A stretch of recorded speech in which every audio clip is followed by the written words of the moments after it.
Hello, everyone. Welcome to Backyard Musings, broadcasting live from Apple Valley. I'm Steve. And I'm Scott. Thanks for joining us today. As promised, we're going to talk about threats to democracy, and we're going to look at both sides, not just one or the other. Both sides of the aisle have claimed that the opposing candidate is a threat to democracy.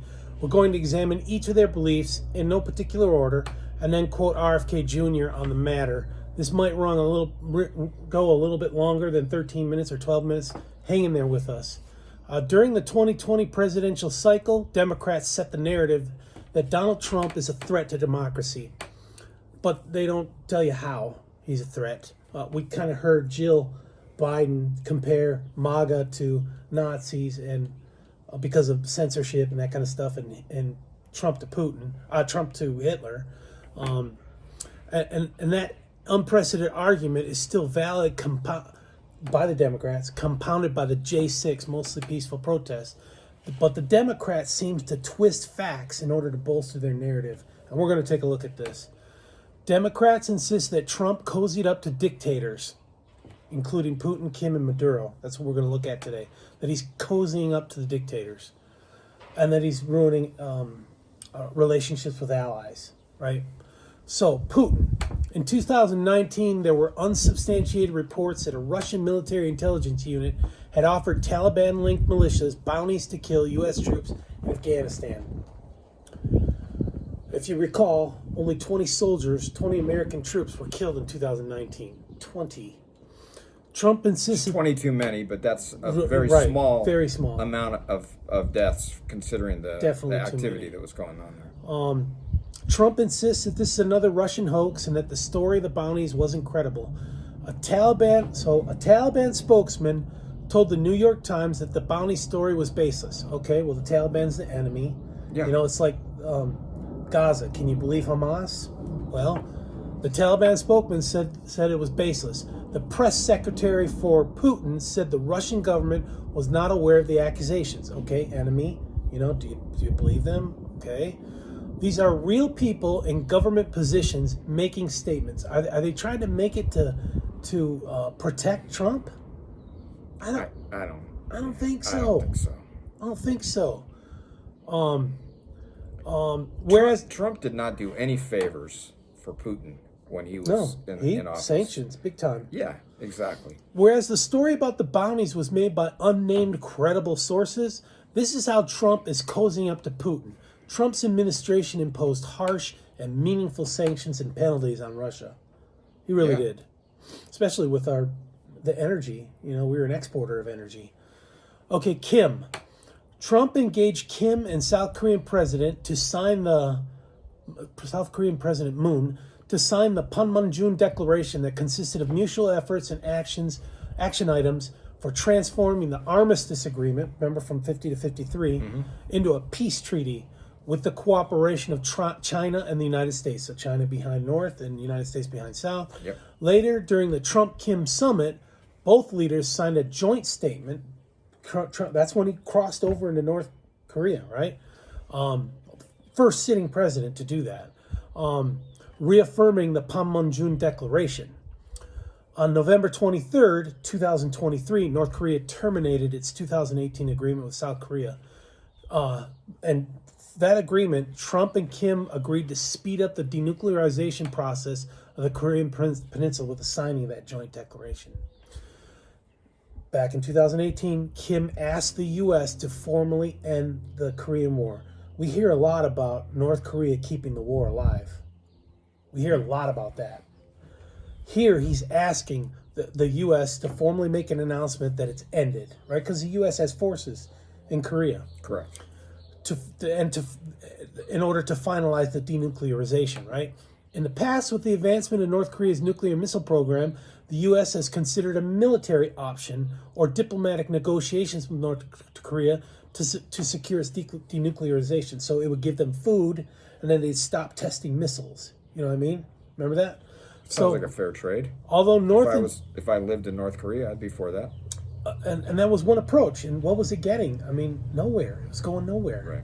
Although North Korea preferred declaring the end of the war first, China advocates a peace treaty which would be legally binding on all parties. Kind of sounds reasonable to me. Yep.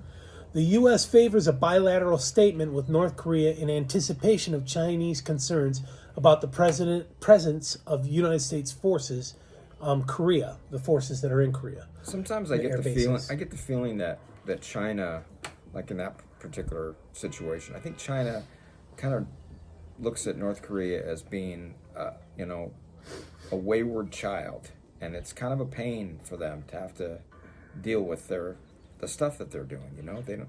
I mean, not that they're that much of a different of the two countries, but I don't know. A lot more capitalism going on in China than there is in North Korea. Compare Vietnam to North Korea, right? Vietnam, communists, right? They took over. Is Vietnam flourishing? No. Vietnam is not flourishing. Not really, no. They're not shipping goods and stuff. We buy goods from them now. They are, but are they doing better than North Korea?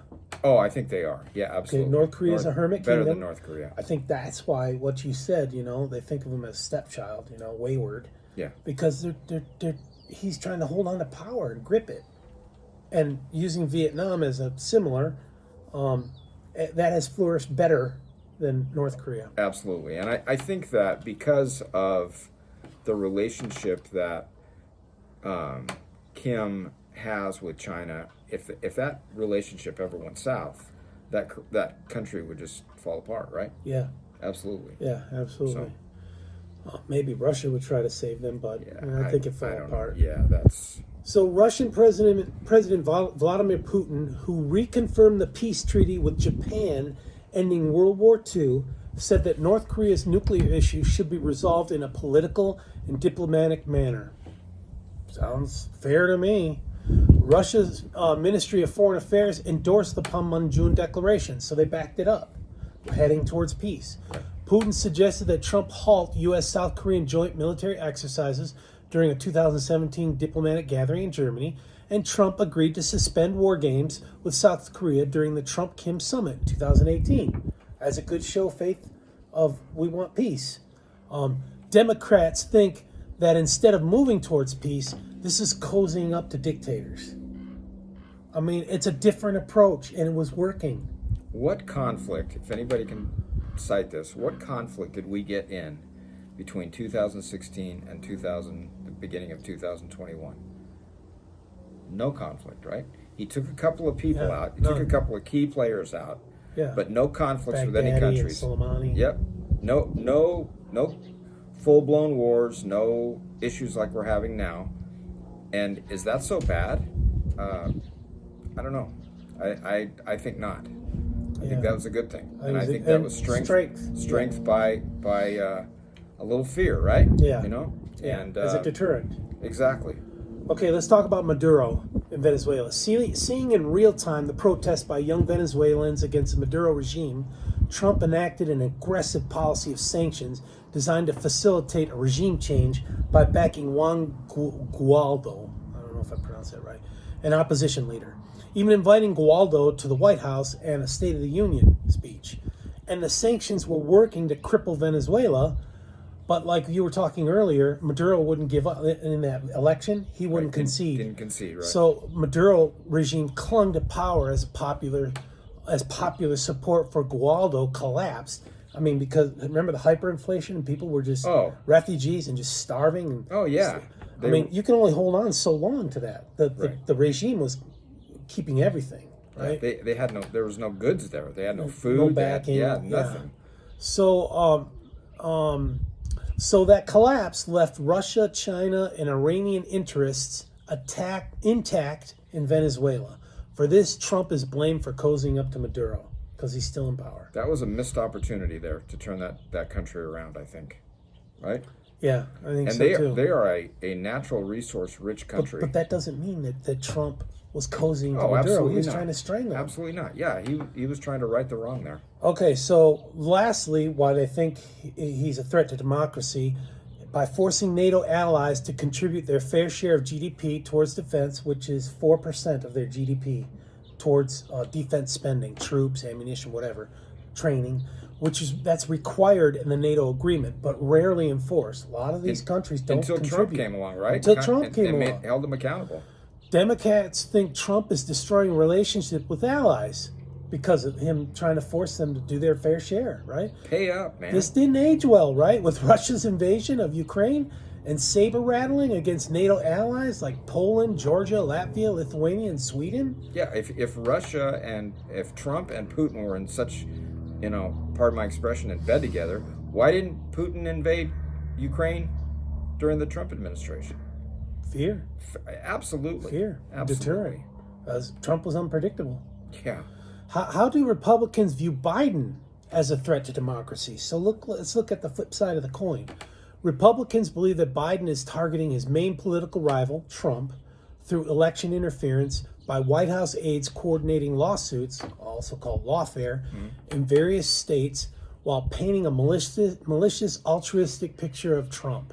So I think Clinton said the other day, Jimmy something was asking her on the show, what choice do we have here? Well, there's only two choices. You can vote for someone who's caring and compassionate and wise, or someone who has 51 felony charges against him.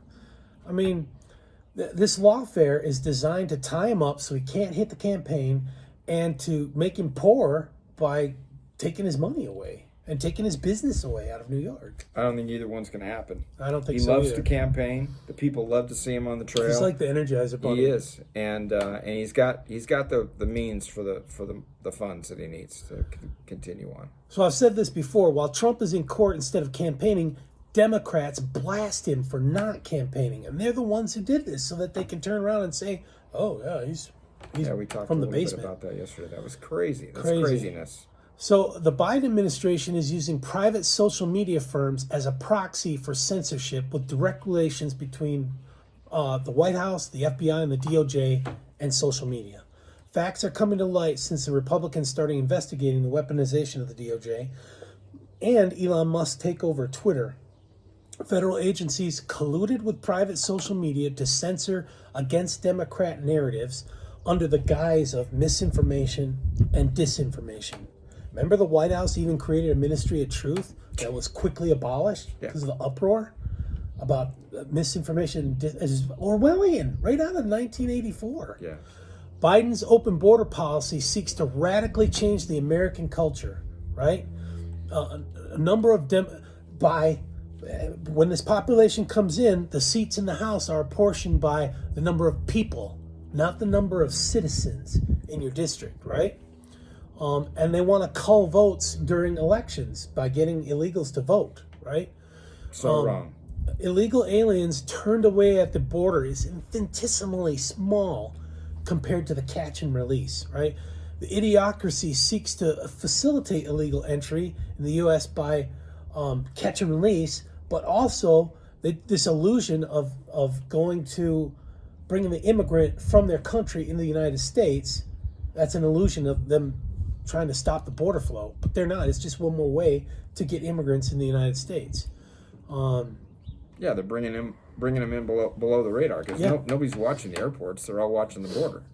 Well, we saw a report about this secret room in an airport where illegals were being staged so that they could move on, and people tried looking at it like, no, stay out of here. It was an NGO that was doing that. So Biden's war on energy has crippled the United States.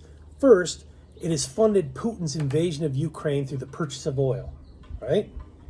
It also weakened us in the eyes of our enemies by begging Russia, Venezuela, and Iran to sell oil to the U.S. And remember, he went to Saudi Arabia and begged them for oil, too. Yep. And they said, no, we're not going to increase production right before the midterms.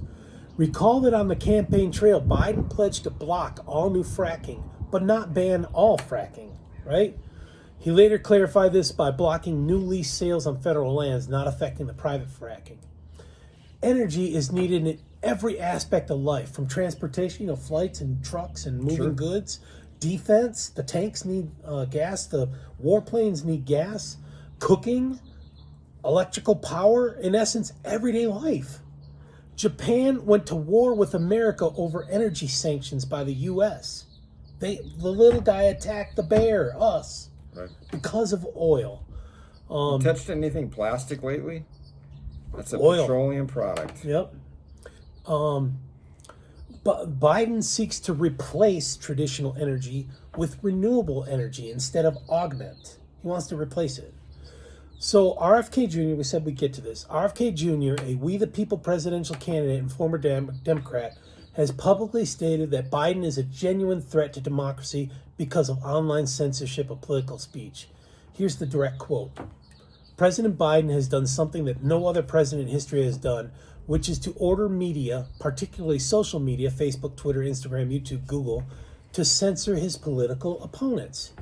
You tell me, who is the real threat to democracy? Yeah, no, I roll those comments in. Yeah, we want to please see let them. us know. We'd love to hear from you. All right, thanks a lot. Sorry for going late. If you likey, subscribe-y. Tell your family, tell your friends, tell your enemies. Thanks. Have a great day. Thank you.